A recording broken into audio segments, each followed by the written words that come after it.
Hello, welcome to Vintage Cookbooks and Crafts. My name is Barbara and I have collected cookbooks for over 50 years, almost 60 years now.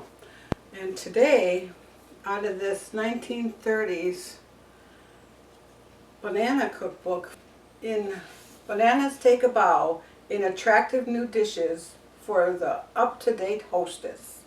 And this is from the 1930s, from the Home Economics Department of the Fruit Dispatch Company in New York. When I cook out of these old cookbooks, I don't just lay this down and take the chance of spilling and staining it. So I will copy the page and put it in a sleeve to keep it clean.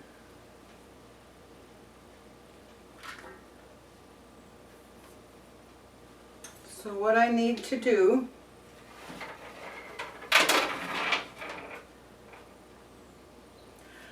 there was 2 cake recipes in this book, and one of them was a banana spice cake. And I thought, oh, that's different. My husband says, no, I don't like spice cake. So, okay, we're making this plain banana cake. And to start out with,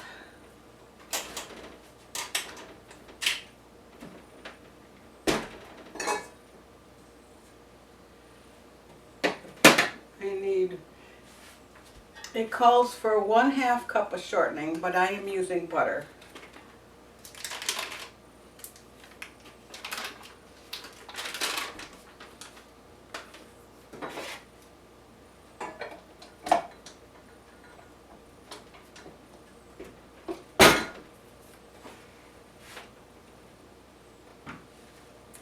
The recipe says sift together the flour, baking powder, soda, and salt. And so I'll do that in a minute. This is 2 cups of flour, a 1/2 teaspoon of baking powder, 3/4 teaspoon of baking soda, and a 1/2 teaspoon of salt. And in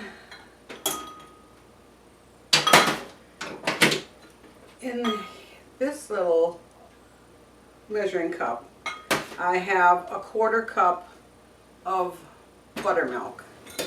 And we need 1 cup of mashed banana. It says 2 to 3 bananas.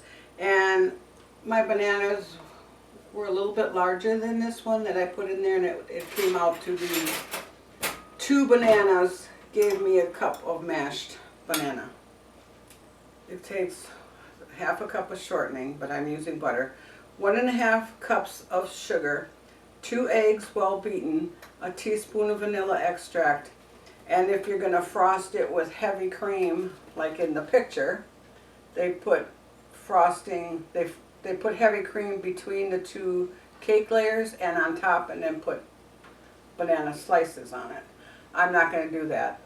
I'm just going to make cream cheese frosting for this. Okay, it says rub the shortening to a creamy consistency with the back of a spoon. Stir in the sugar a few tablespoons at a time into the shortening and continue stirring after each addition until light and fluffy. Add eggs and beat well.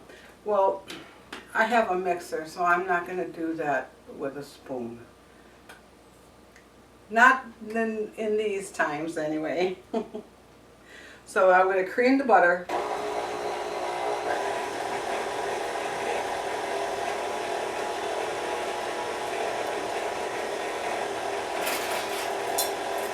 Add the sugar a little bit at a time.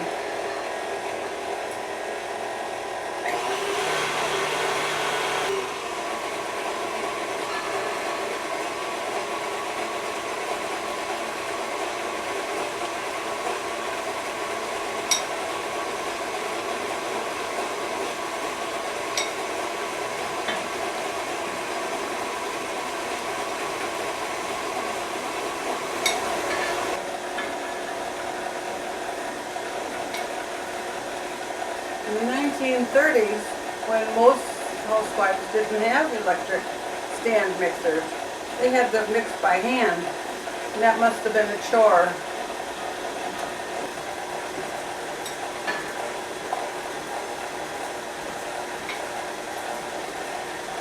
was 1.5 cups of sugar that I added. And here, I'm going to, there's 2 eggs well beaten.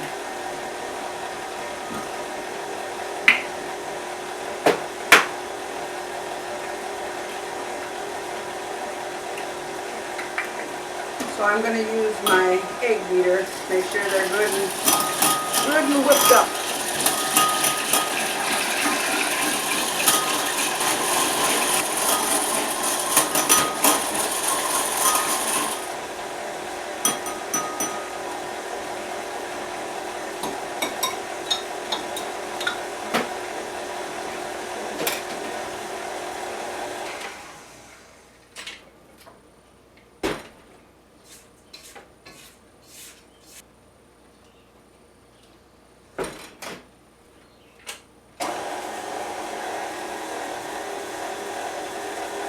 It says, after the shortening and sugar is beaten, it says add eggs and beat well. Add flour mixture alternately with combined milk and banana, a small amount at a time. Beat after each addition until smooth. Stir in flavoring.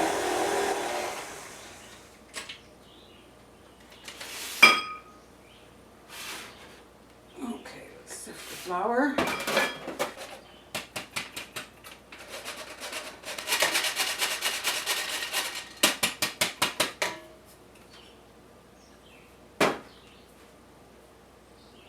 Do the eggs first.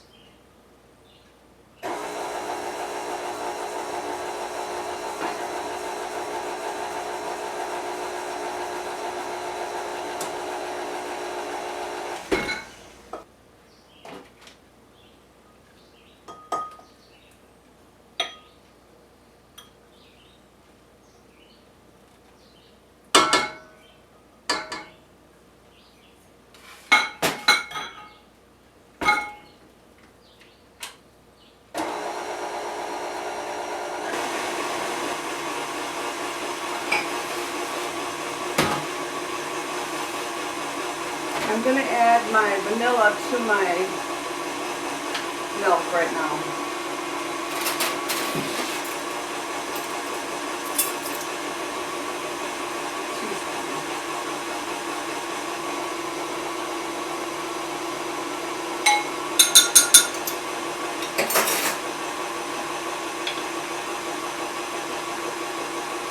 Then it says to combine it with the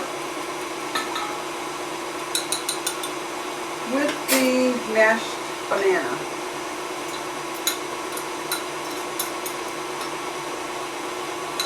That's the buttermilk. A 1/4 cup of buttermilk. And I use this powder, buttermilk powder, and reconstitute it with water.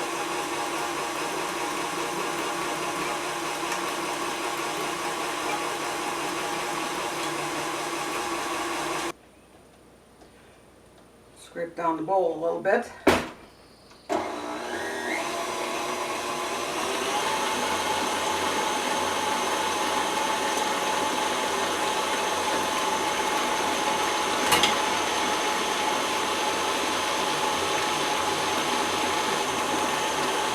I'll get my cake pans.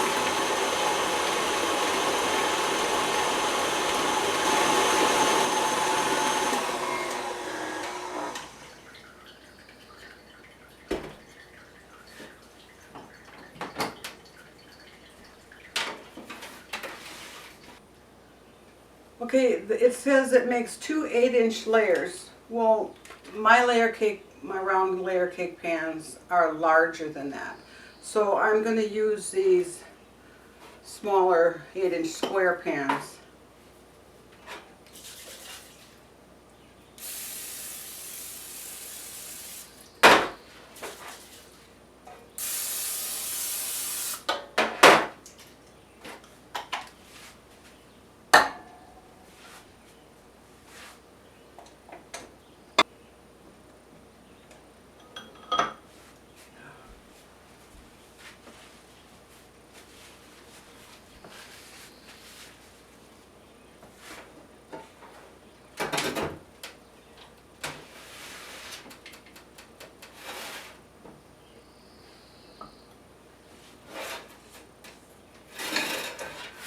My table, as you probably noticed, is not level.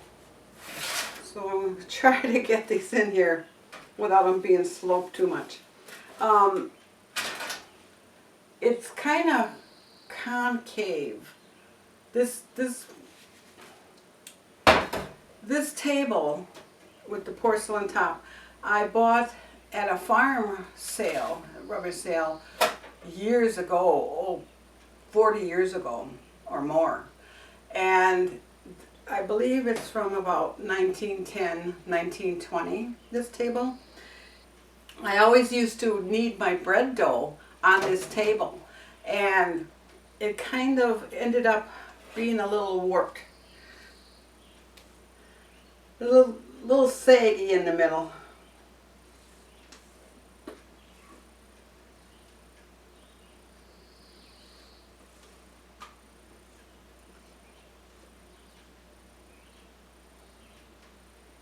You've heard about sway back horse. Well, I've got a sway back table.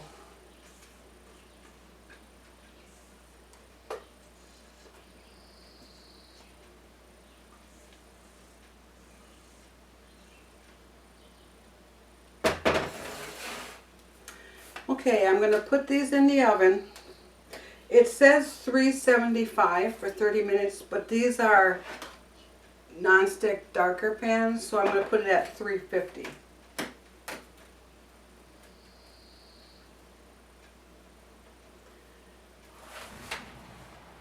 And when they're done baking and they're cooled, then I will come back and frost them. Okay, the cakes are out of the oven and cooled. I didn't take them out of the pan because I'm not going to layer them. I'm going to frost them, and I'm going to keep one out and put one in the freezer. They'll be picnic cakes or small family cake. All right, I have a stick of butter, half a cup of butter, and an 8-ounce package of cream cheese that was at room temperature in the mixer, and I need to mix that till it's nice and smooth.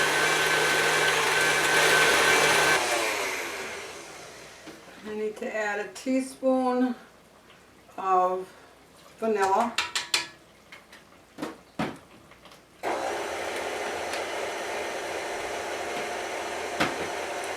And my cream cheese frosting recipe calls for 2 to 3 cups of powdered sugar. I put 2 cups of powdered sugar in the sifter. We'll try that first and then see how it goes.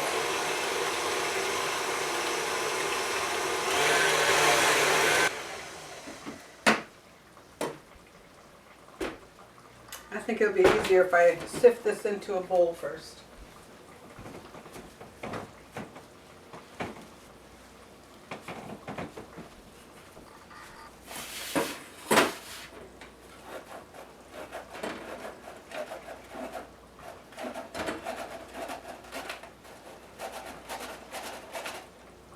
That's about 1 cup in there.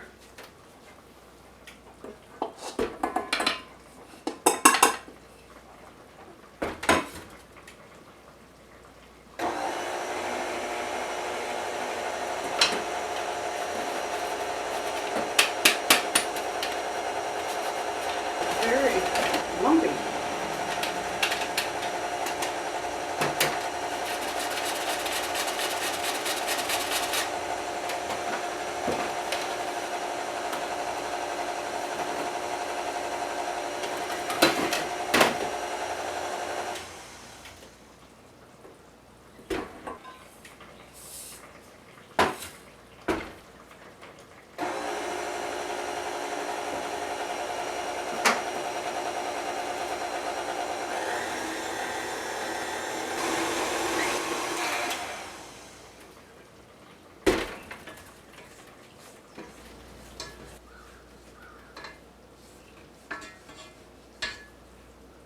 I think maybe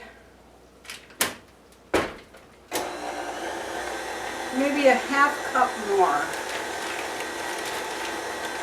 not a whole cup.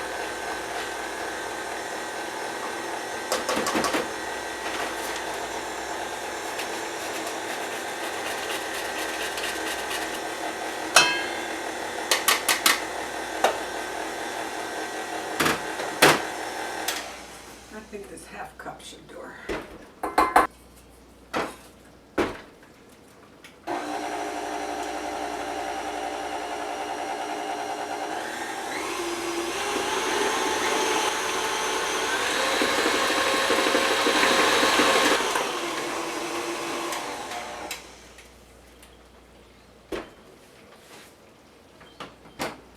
There. So now I'll take this stuff off and then I'll come back and frost the cakes.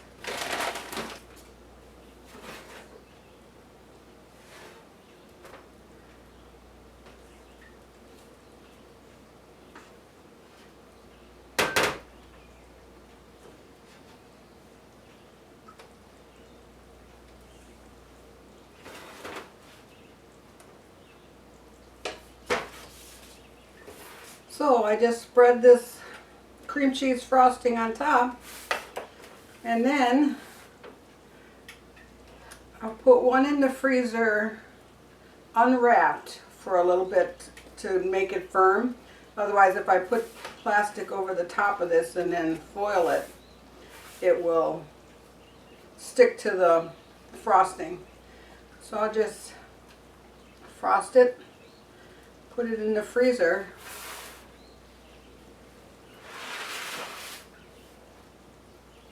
And then another day, I'll take it out and thaw it.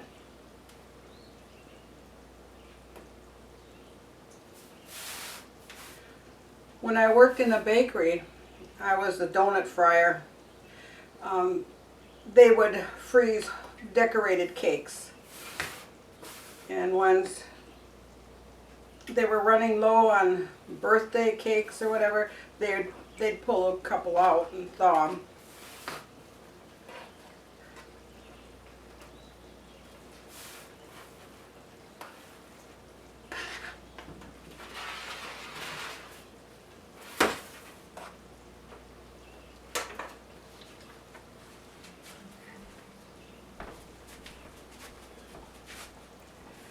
I'm going to cut a little piece out so you can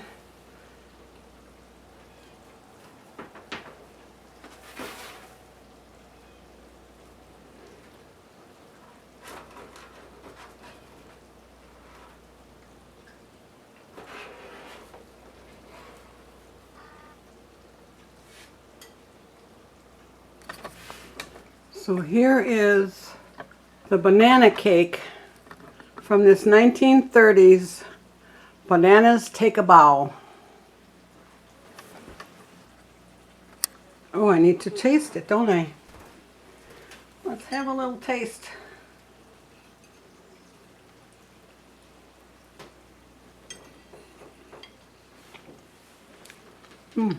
Creamy cream cheese frosting on banana cake. Yep. Yep, that's good. My husband said it was great. The full recipe is in the description below. When you start reading the description, press more and the recipe will be down below. I hope you enjoyed this video and will like and share it with your friends. And please subscribe to get notifications of future videos. Goodbye for now.